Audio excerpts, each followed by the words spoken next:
عبدالمعطی بری چند مهان به دست خوا اف شکفت بو خو پاراستنه جی ایریشن فروکین شر چیکر بو.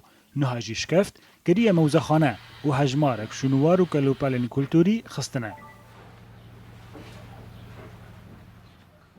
طبعا احنا حاليا موجودين في كهف او مغارة تم حفره من نها ام دناب اشکفته کدنه کو بری سه حتی 4 مهان با ارمانجا سلامتی هاتبو کولان جبر ام لسر سينوري تركيا نه لدما داويده تجهه کی سلامت لسوريا نمايا ما ضل بهي الفترات او من الفترة السابقة انه اي مكان امن بسوريا.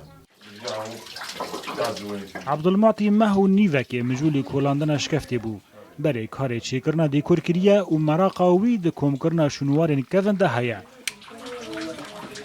دما در بدربونا خود جی همو کلوپلن خوا بخورا آنین و دره. الاشياء اللي موجودة في الكهف هي اشياء افتشتين قود في اشكفتي دنا كلو بلين روج هلاتي كفنن قو بري صد اند صد سالي بري نها جالية مروف بكار هاتنا قو جي سفرو حرية هاتنا تشيكرن وهناك جي جدارو اخي هاتنا تشيكرن او كلو بلين قو بري صد اند صد سالي وحتى 6 سالي بري نها مروف دي جيانا روجانا دا بكار اني بو يعني يستخدمه بحياته اليومية. عبدالمعطی خلکی باجار حلبیه و کوشبری باجارکی عقربات ادلبی بویه و روزانه به شکل زیده جدا مخواه لناوا وش کفته در باست کرد.